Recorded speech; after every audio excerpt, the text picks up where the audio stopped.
Radio Transmundial presenta Los Grandes Temas. Un tiempo donde el pastor Salvador de Lutri nos lleva a pensar en la problemática más profunda del ser humano.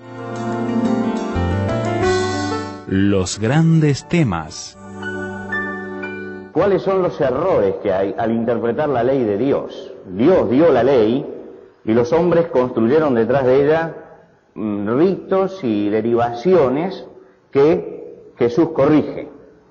En el capítulo 6, él comenzó hablando de las perversiones en la conducta devocional y corrige la práctica de la fe. Habla de la oración, habla de la limosna, habla del ayuno y dice cómo debe hacerse esto. Pero después empieza un nuevo tema y entonces hay una visión espiritual de la vida. Vivir la vida cristiana con sentido de eternidad, no con sentido de tiempo pasajero, sino de eternidad. Y enfocar la vida teniendo en cuenta que Dios está en el medio. Dios en el centro de la vida como el secreto para vivir. Empezamos a hablar de las cosas materiales y el problema que tenemos con las cosas materiales.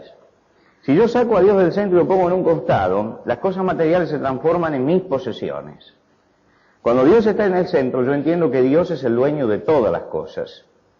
Y que el hombre pecador, por supuesto, desconoce esto, desconoce el señorío de Dios sobre las cosas materiales, confía entonces en que todo depende de lo que tenga, no depende de quién es el dueño de las cosas, sino de lo que él logre tener. Por eso para la sociedad nuestra tener es un imperativo. Porque al abandonar el sostén de Dios, se busca el sostén de la cosa material, ¿no? Y se cree que en eso está la felicidad. Y Jesús va a hablar del potencial peligro que tienen los bienes, las graves declinaciones que puede producir la cosa material en nuestra vida. No habla de no tener bienes materiales, no habla contra esto, pero dice cosas bien duras. Jesús dijo que la semilla de la palabra de Dios, cuando llegaba al corazón, muchas veces la mataban los afanes de este siglo y las cosas materiales. Quiere decir que dijo algo bien duro, ¿no? Que la semilla espiritual muere por la presión de lo material. Y habló de que las cosas materiales impiden a muchos hombres entrar en el reino de Dios. Dijo que era más fácil que un camello pasara por el ojo de una aguja que un rico entrara en el reino de los cielos. Porque justamente es el peligro de la riqueza, se cree que es el sustento de toda la vida. Jesús dijo, la confusión de valores, cuando yo le doy más valor a lo material que a lo espiritual, crea inestabilidad. Si yo estoy apoyado en los valores del comercio, todos los vaivenes de la cosa material terminan por afectarme la vida. Si yo tengo ese fundamento, la vida es frágil. Dice, todo esto oscurece la visión de la vida. El que centra la vida en lo material ve únicamente sus intereses, ve trampas en todas partes y le oscurece la visión espiritual. Y deriva todo esto en la etapa final en la idolatría. Es decir, se transforma lo material en el amo de la vida. Y Jesús habla de no se puede servir a Dios y a Mamón, a Dios y a las riquezas, porque la riqueza se transforma en un ídolo despótico. Digo todo esto porque la porción que vamos a considerar esta noche comienza diciendo, por tanto os digo. Quiere decir que lo que dice ahora tiene relación con lo que dijo antes. Ese por tanto indica que lo que él va a explicar es qué va a pasar qué pasa en la persona cuando lo material toma un lugar central. Y comienza él diciendo, por tanto os digo, no os afanéis. Usted sabe que este trozo que leímos hoy del Sermón del Monte, ha llevado a mucha gente a interpretar erróneamente lo que es la vida cristiana. Mucha gente se cree que un cristiano puede desprenderse de las cosas materiales y despreocuparse de esto, limitar su tiempo al trabajo mínimo como para sobrevivir y no asumir las obligaciones de la vida. Usted sabe que la vida tiene demandas materiales, no solamente demandas espirituales, la vida tiene demandas materiales. Y es nuestro deber satisfacer esas demandas materiales. De ninguna manera podemos decir que no tenemos que satisfacer eso, es una obligación. Además, porque el Señor, cada vez que llamó a alguien, lo llamó siempre porque Él estaba cumpliendo con las demandas de las cosas materiales. Fíjese usted, por ejemplo, cuando el Señor llamó a Eliseo, Eliseo estaba arando detrás de 12 yuntas de bueyes. Quiere decir que el que va a ser el siervo de Dios de toda una época era un hombre de trabajo. No era un hombre que se dedicaba a la contemplación, no era un místico, era un hombre que estaba arando. Cuando llamó a Moisés, estaba apacentando las ovejas de su suegro, lo que quiere decir que Moisés estaba haciendo el trabajo de pastor. Cuando llamó a Pedro y Andrés, estaban trabajando en las redes, eran pescadores. Mateo estaba cobrando impuestos, tenía un trabajo. David estaba apacentando las ovejas de su padre. Es decir, ninguno de los hombres de Dios era una persona ociosa. Cuando usted lee todo esto, usted se pregunta, ¿por qué Eliseo estaba detrás de 12 yuntas de bueyes arando? ¿Porque tenía el deporte de arar? No, porque se estaba ganando el sustento, porque estaba ganando el sustento para su familia. ¿Por qué Moisés salía para apacentar las ovejas de su padre, de su suegro? Porque con eso se mantenía la familia, porque con eso mantenía a los hijos y mantenía a la esposa. Era gente que trabajaba y Dios lo llamó y lo sacó del trabajo. No llamó nunca a ninguno que no estuviera haciendo algo. Todos ellos trabajaban para el sustento de su familia. Y la Biblia habla mucho contra la indolencia, y habla mucho contra la pereza, y habla mucho contra la haraganería. Salomón dice que la pereza hace caer en un profundo sueño al hombre, y que el alma negligente del perezoso padecerá hambre. Y no dice que padece hambre porque es una prueba de Dios, sino que padece hambre porque es un negligente, porque es un perezoso. Él dice que el perezoso en el invierno no ara. ¿Saben por qué no ara el perezoso en el invierno? Porque hace frío. Entonces el perezoso dice, no salgo a arar porque hace frío. Y dice, y entonces en la siega va a pedir y no va a hallar. Es decir, la haraganería del invierno hace que cuando el campo madure, él no tenga nada. Y entonces ahí hay miseria. Pero la miseria no es una prueba de Dios sobre la vida, sino es la haraganería de él que no aró en el tiempo que tenía que arar. Cuando el apóstol Pablo escribe en el Nuevo Testamento a la iglesia, dice, nosotros oímos que hay algunos de vosotros que andan desordenadamente, no trabajando en nada, sino entremetiéndose en lo ajeno. A los tales mandamos y exhortamos por medio de nuestro Señor Jesucristo, que trabajando sosegadamente coman su propio pan. Quiere decir que la Biblia me dice que tengo que trabajar. No hay ninguna salida en cuanto a esto. Es más, dice que el que no trabaja, el que no quiere trabajar, anda desordenadamente. Es decir, anda fuera del orden de Dios. El hombre que no quiere trabajar ha salido del orden o de las cosas que Dios mandó como norma dentro de la vida.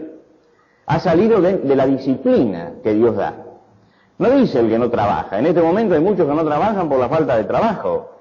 Fíjense, no dice el que no trabaja, dice el que no quiere trabajar, ¿no? Es decir, el que su voluntad está contra el trabajo, que nació cansado. Y el mandato es que cada uno tiene que comer su propio pan, es decir, que debe ganarse el pan. Y dice, si alguno no quiere trabajar, que tampoco coma. Pero dice algo muy interesante, Pablo, que creo que aclara mucho este sentido de la palabra afán. Él dice, tiene que trabajar sosegadamente. Ahora, ¿usted sabe lo que significa sosegadamente? No significa que uno tiene que trabajar lentamente. Que uno tiene que ser inactivo en su trabajo. Uno puede ser muy activo y trabajar velozmente, pero sosegadamente quiere decir que tiene que trabajar con tranquilidad y con paz interior. El trabajo tiene una velocidad, pero muchas veces esa velocidad a la que se tiene que trabajar termina por quitarnos la paz interior. Y dice Pablo, y dice el Señor en la Escritura, que hay que trabajar sosegadamente, en paz, que hay que hacerlo, que hay que hacer todo lo que uno debe hacer, que se debe trabajar, que se debe ser activo, que no hay que ser haragán, pero que hay que hacerlo sosegadamente. Y la palabra sosegadamente es exactamente lo contrario de lo que dice Jesús. Jesús dice afanarse, y afanarse es la antítesis, es decir, lo contrario de sosegarse es afanarse. Afanarse significa trabajar con angustia, con congoja, con zozobra, con ansiedad. La versión popular, en vez de decir no se afanen o no os afanéis, dice no se preocupen, Y hay una Biblia editada en España, muy buena en su traducción, que dice: no anden agobiados por las cosas de la vida. Ustedes saben que el afán es una forma del temor. La zozobra es una forma del temor. Y hay temores que son buenos en la vida. Yo ayer a la noche venía por la ruta panamericana y veía a unos jóvenes con estos autos nuevos que desarrollan muchísima velocidad. Usted vio que la Panamericana está en plena construcción, ¿no? Quiere decir que de pronto se angosta y de pronto se ancha y hay luces, y había señores trabajando y colocando los conos de peligro en ese lugar, y había allí un grupo de gente joven manejando un coche a alta velocidad y esquivó de golpe a la persona que estaba trabajando y colocando los conos de peligro, y tiró a la gente que iba al costado, la tiró contra el guardarrail y siguió. Indudablemente esta persona no tiene temor por su propia vida, por lo tanto se va a matar, y se va a matar con justicia, permítame que se lo diga, porque uno tiene que preservar su propia vida y tiene que manejar sus propios temores en este sentido. Hoy nosotros no nos damos cuenta, creemos que no tener temor al conducir o al manejarnos en la vida, creemos que es una hazaña. No es una hazaña. Es cortar en nosotros una defensa que es muy importante para que podamos sobrevivir. Cuando la gacela se escapa porque ve a la fiera, no lo hace porque sea cobarde, lo hace porque está preservando su propia vida.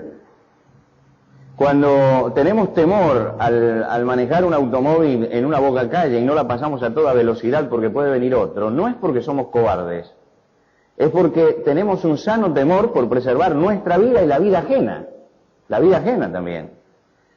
Cuando un cirujano está operando y tiene que cortar, me imagino que lo debe hacer con mucho temor, porque él sabe que tiene que cortar lo justo nada más, y eso preserva la vida y preserva también su prestigio y su conciencia. Quiere decir que el temor es bueno en la vida, y el que no tiene temor realmente ha roto un resorte psíquico puesto por Dios en nosotros que nos preserva justamente del mal, nos hace mantener dentro de ciertos límites. Pero también el temor puede ser lo contrario de la fe. Es decir, hay un temor que es bueno, que es este, pero a veces el temor se amplía en nuestra vida y toma lugares que debe ocupar la fe. ¿Se acuerdan cuando Pedro caminaba sobre el agua? Dice que comenzó a hundirse porque tuvo miedo. Y Jesús no le dijo: qué bien el temor tuyo que te preserva, sino le dijo: hombre de poca fe. Porque allí había miedo, pero había duda, y el miedo viene por la ausencia de fe. Y el afán justamente es el miedo que aparece en la vida con respecto al futuro.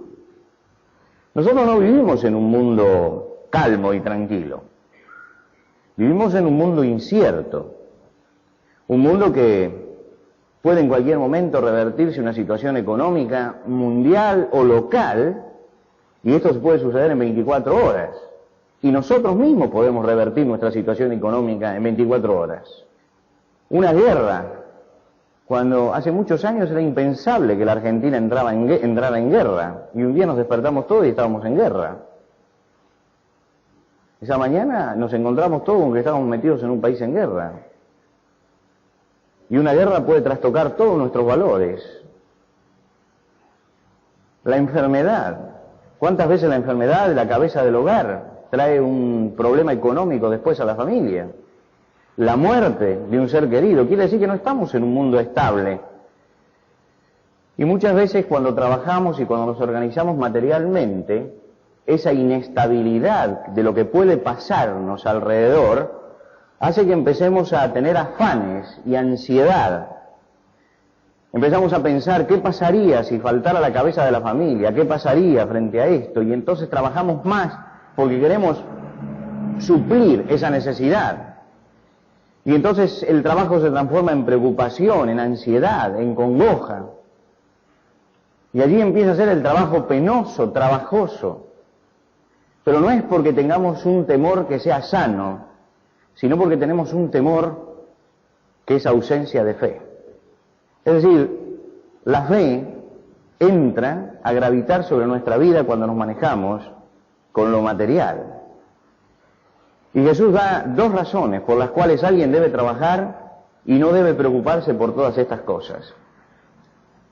En primer lugar dice no se afane usted por el mañana y por lo que va a suceder y lo que puede pasar, y qué pasa si cambia la convertibilidad, y qué pasa si el efecto tequila se transforma, no sé, en el efecto mate cocido y lo tenemos acá, ¿no? ¿Qué pasaría en todo esto? Jesús da dos razonamientos muy importantes para tener en cuenta. Dice, en primer lugar, admitamos que afanarse por estas cosas es totalmente innecesario. Es innecesario. Un cristiano no debe afanarse por estas cosas. No debe afanarse. Usted pone a Dios en el medio y se da cuenta por qué no debe afanarse. En primer lugar, cuando yo pongo a Dios en el medio, yo soy creación de Dios. Y cuando usted pone a Dios en el medio, usted siente que es creación de Dios. Dos cosas fundamentales por las que nosotros nos preocupamos: comer y vestir. ¿No es cierto? Y Jesús habla de las dos cosas fundamentales, dice que la preocupación fundamental del hombre está en dos cosas.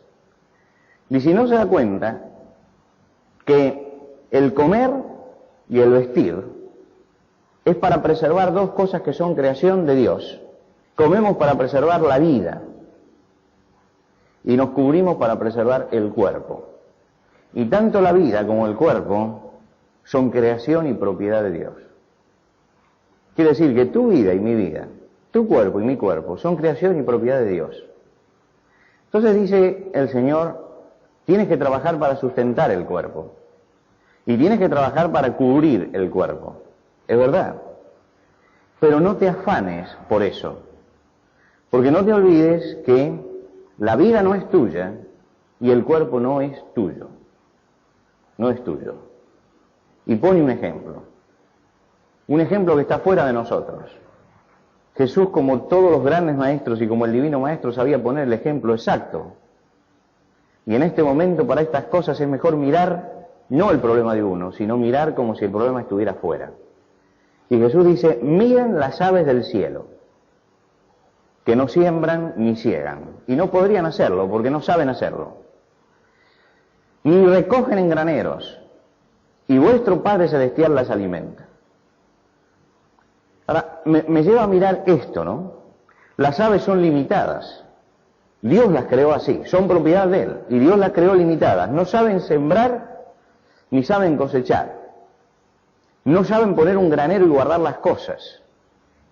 Pero hay una cosa que tienen las aves, no son indolentes, para nada. Si usted mira los pájaros silvestres, usted se va a dar cuenta que no son indolentes para nada. Vaya usted al campo y fíjese cuando el hombre ara y abre el surco, que detrás del arado hay una bandada de pájaros. Ahora, ¿por qué está la bandada de pájaros detrás del que ara?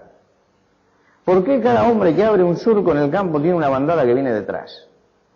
Porque se está preocupando que en el surco abierto encontrar la semilla, encontrar la lombriz, encontrar el bichito. Es decir, no es de ninguna manera un ser indolente. No es indolente. Se mueve para buscar. Y Dios dice, Él se mueve, el ave se mueve, y yo le proveo. Aunque no siembre, aunque no sepa sembrar, sus posibilidades son buscar. Por lo tanto, el mundo está coordinado en tal forma de que yo las preservo.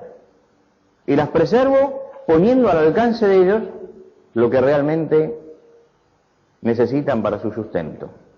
Más adelante pone el ejemplo de los lirios del campo, y los lirios del campo ni siquiera pueden moverse, pero son creación de Dios. Y así como el ave es creación de Dios, y Dios dice, bueno, dentro del esfuerzo que puede hacer, va a alcanzar su sustento, también en la planta, que es creación de Dios, en el lirio del campo. Piense que Jesús está hablando de una planta silvestre. El lirio aquí se cultiva, allá no se cultiva. El lirio crece en el campo, naturalmente crece. Y Jesús dice, miren el lirio del campo. Dice, el lirio no puede ni siquiera moverse, menos hilar, menos tejer. Y sin embargo Dios ha provisto para que la luz del sol llegue hasta ese lugar y para que la humedad y el agua llegue y esté lo sano allí. Es decir, que Dios, que es creador de todas las cosas, cuando creó las plantas, conocía las limitaciones y dio la provisión como para que dentro de sus limitaciones pudiera vivir. Y cuando creó las aves, conocía sus limitaciones, puso las limitaciones y le dio la posibilidad de que si se esforzaba podía vivir. Y entonces esto lo trae a nosotros. Y lo trae a nosotros y dice, ¿no valemos nosotros mucho más que las aves? ¿No somos más importantes que las plantas? Por lo tanto, ¿no va a ser Dios mucho más por nosotros? El hombre tiene mucho más valor que estas cosas. ¿Por qué? A diferencia de la planta, tenemos un alma inmortal. No solamente somos la creación de Dios, fuimos hechos a la imagen de Dios, llevamos el sello de Dios. Y el plan de la redención tiene como destinatario fundamental al hombre. Jesucristo vino por nosotros. Por lo tanto, si nos ocupamos, no tenemos por qué poner afán, porque Dios está cuidando de nosotros. Entonces es innecesario, porque Dios está cuidando. Lo que nosotros necesitamos es ocuparnos en lo nuestro, no ser haraganes y hacerlo de hoy. Pero en lo demás tenemos que estar confiados. A veces vienen algunos y preguntan, ¿no? ¿Y qué pasaría si la economía se da vuelta? ¿Usted cree que porque se preocupe la economía no se va a dar vuelta? Es innecesario preocuparse. Nos tenemos que ocupar hoy por lo de hoy y hacerlo lo mejor posible. Y lo otro es de Dios. Y recuerde que Dios tiene previsto todas las cosas. Entonces hay que trabajar en paz y sin afanes, hacer lo nuestro lo mejor posible, pero en paz, porque es innecesario afanarse. Y además es inútil afanarse. Son dos cosas que Jesús dice. En primer lugar, afanarse es innecesario. No se necesita porque Dios provee. Pero por otro lado es inútil. Usted sabe que hay cosas que hacemos que son inútiles.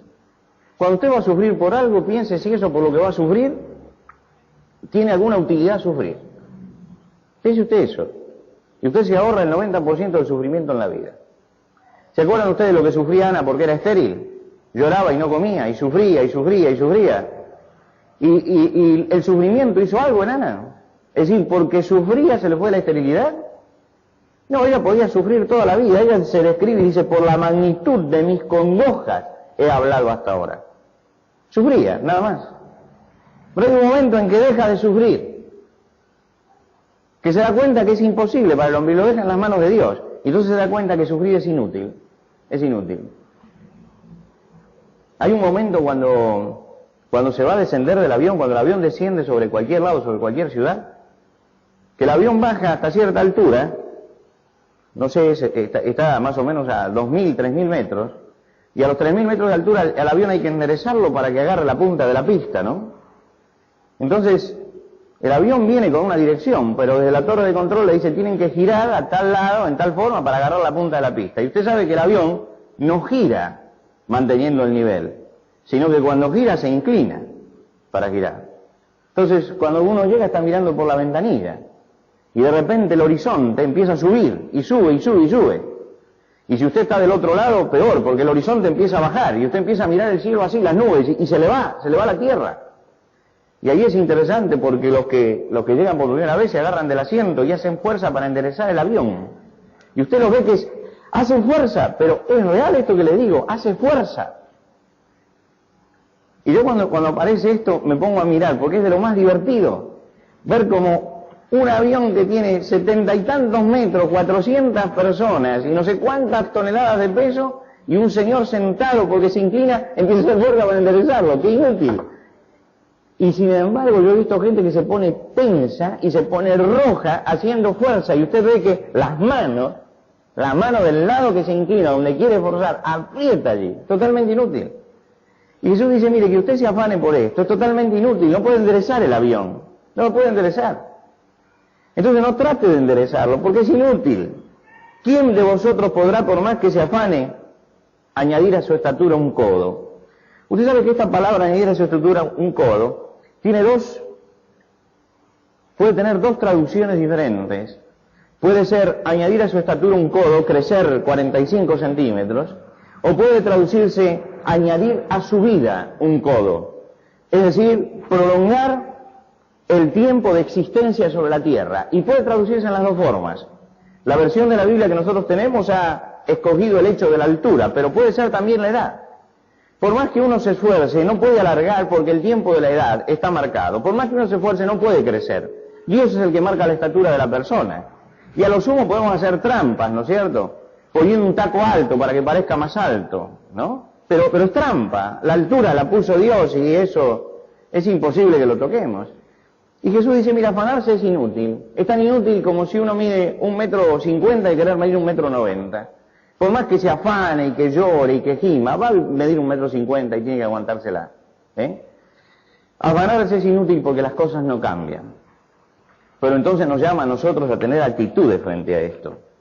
Y fíjense, ¿cuál es la actitud? Dice, y si la hierba del campo hoy es y mañana se echa en el fuego, Dios la viste así, ¿no hará mucho más por vosotros? Y escuche, porque la frase no termina ahí. Dice, ¿no hará mucho más por vosotros, hombres de poca fe? Así Jesús dice, mire, el asunto del afán es un asunto de fe. La ansiedad por lo material siempre está ligada al pecado.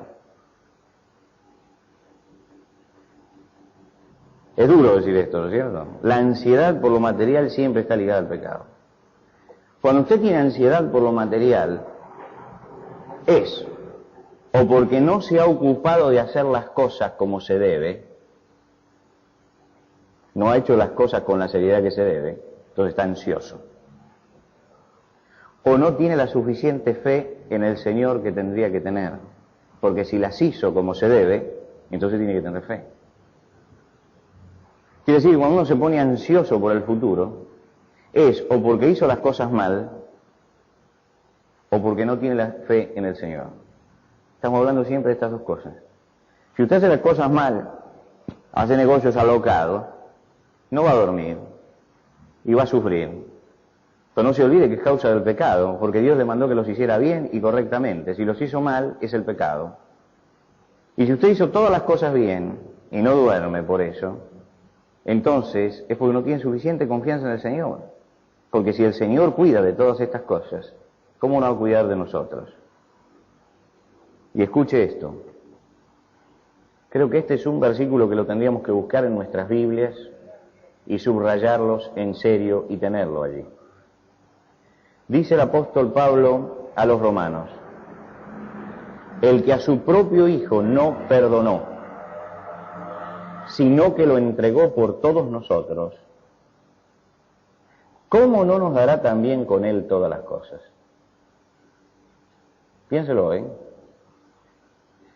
El que no escatimó ni a su propio Hijo, sino que lo dio por todos nosotros, si nos dio a Jesucristo, ¿cómo no nos va a dar también con Él todas las cosas? Usted recibió a Cristo, ¿no es cierto?, en su corazón. Usted es un hijo de Dios. Y usted sabe lo que significa Dios dando a su Hijo por nosotros. Ahora dice, si Dios nos dio a su propio Hijo, ¿cómo no nos va a dar también juntamente con Él todas las cosas que necesitamos? No, en segundo lugar, dice Jesús, no tomen la actitud de los incrédulos. Dice los gentiles. Usted sabe lo que quiere decir los gentiles. Los gentiles son los paganos, los incrédulos, los que no creen en Dios. Dice, ellos sí tienen que afanarse por todas estas cosas, porque no tienen fe en Dios y no tienen fe en su Padre Celestial. Al no tener Padre Celestial están a merced de los dioses caprichosos que ellos se inventan. Y entonces están ansiosos y afanosos y con zozobra y con temor. Pero Dios tiene un perfecto amor para con nosotros. Y el perfecto amor, dice Juan, echa fuera el temor. Por lo tanto, si yo invoco al Señor como Padre, no puedo vivir como un incrédulo. Yo lo estoy llamando Padre. Él tiene cuidado de mi vida. Y en último lugar, dice que hay que priorizar la fe. Buscar el reino de Dios primero y su justicia. Usted sabe que buscar el reino de Dios, se puede decir, es hacer la voluntad de Dios en nuestra vida y tratar de que la voluntad de Dios sea hecha también en la tierra. Preocupémonos, dice, por eso. Y el que se preocupa por eso, todas las demás cosas le van a ser dadas por añadidura. ¿Cómo se resume todo esto? Todo esto se resume en esta frase. Si Dios es el centro de la vida, nosotros tenemos el secreto del arte de vivir. Vivimos tranquilos. El asunto es poner a Dios allí en el medio. El último versículo que hemos leído dice, así que no os afanéis por el día de mañana, porque el día de mañana traerá su afán. Basta a cada día su propio mal. El ser humano no puede resistir cualquier carga emocional. No puede resistir cualquier presión. Tiene un límite. Y el organismo después agarra y dice, basta.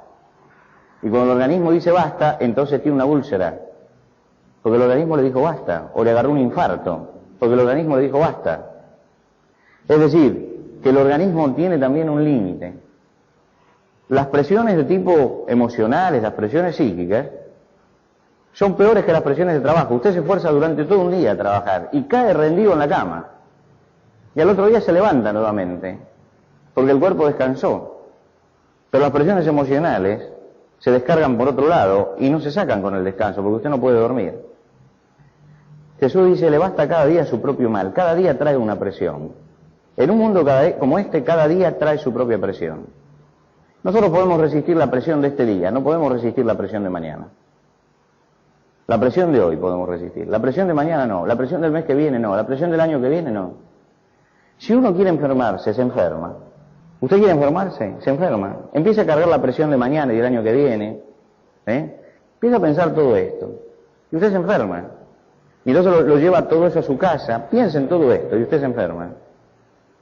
Pero uno tiene que parar y decir, no, yo no puedo recibir más que la presión del día de hoy. ¿Cuál es la presión del día de hoy? Esta. Y mañana es del Señor. El año que viene es del Señor. El año que viene es del Señor. El Señor es el que cuida.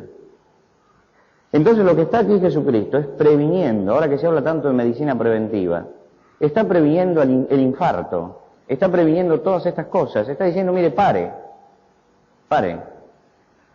porque todo este esfuerzo es el que está mandando gente a las clínicas, a los hospitales y al cementerio también, lo manda también al cementerio. Y usted dice, pero esto es una desobediencia. Dios hizo al hombre como el fusible, ¿no es cierto? No se lo puede recargar. Usted lo recarga y el fusible salta. Y hoy estamos saltando. El hombre es un fusible que salta a cada momento, salta a cada momento. ¿Por qué? Porque lo estamos sobrecargando. Hay que ponerle la carga que se debe poner. Y no se olvide que cuando aparece la ansiedad, hay que buscarla por el lado del pecado. Cuando lo material me produce ansiedad, tengo que decir, algo no anduvo bien en lo que armé materialmente. Estamos hablando de la ansiedad por lo material. He recargado más de lo debido o he hecho las cosas mal. Por eso estalla. Mire, Jesucristo hace 2000 años le prevenía a su generación de que el ser humano tiene un límite y que no hay que hacerlo estallar, hay que cuidarlo. Nos tenemos que cuidar a nosotros mismos de no poner el afán que no nos corresponde llevar sobre nuestras espaldas. Hacer las cosas bien todos los días, trabajar todos los días y poner la cuota de fe. Porque la fe previene el infarto. La fe previene la úlcera. La fe.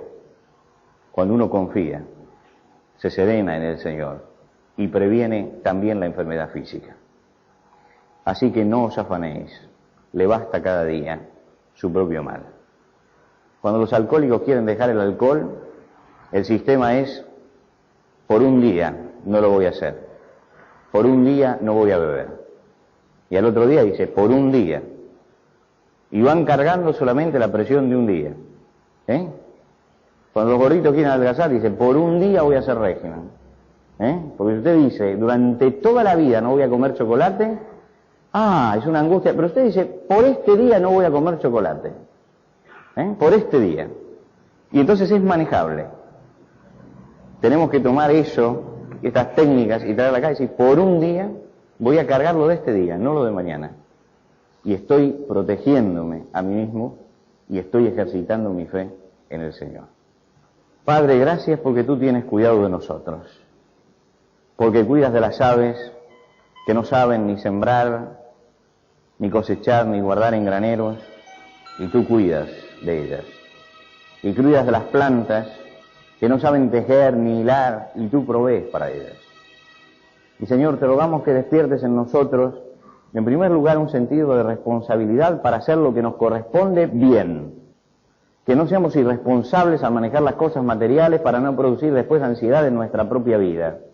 Pero en segundo lugar, en lo que necesitamos poner nuestra cuota de fe, que tengamos la fe necesaria y la confianza en ti, de que tú eres el que velas por nuestra propia vida.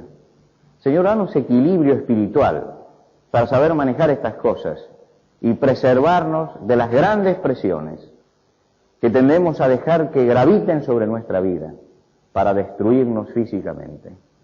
Señor, danos equilibrio y reflexión sobre esto, y que tomemos en serio tu palabra, que la tomemos con mucho cuidado, sabiendo que es una advertencia grande sobre nuestra propia vida y sobre el manejo de las cosas materiales.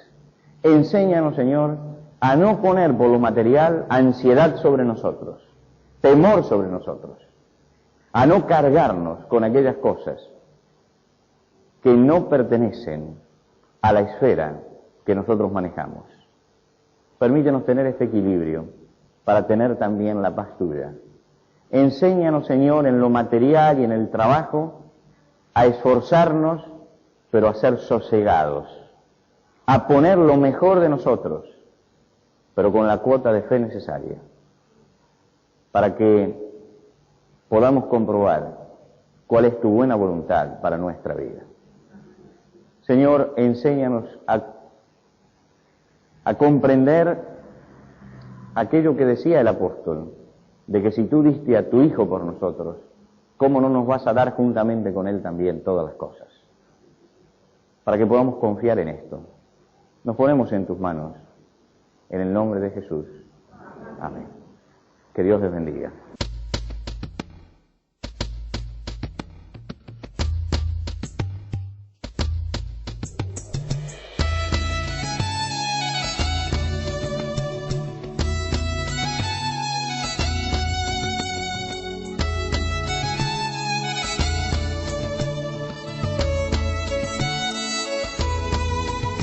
Antes de finalizar los grandes temas del día de hoy, les queremos dar los canales de comunicación donde usted puede entrar en contacto con el pastor Salvador de Lutry. Por carta, hágalo a Los Grandes Temas, casilla de correo 5051, Montevideo, Uruguay.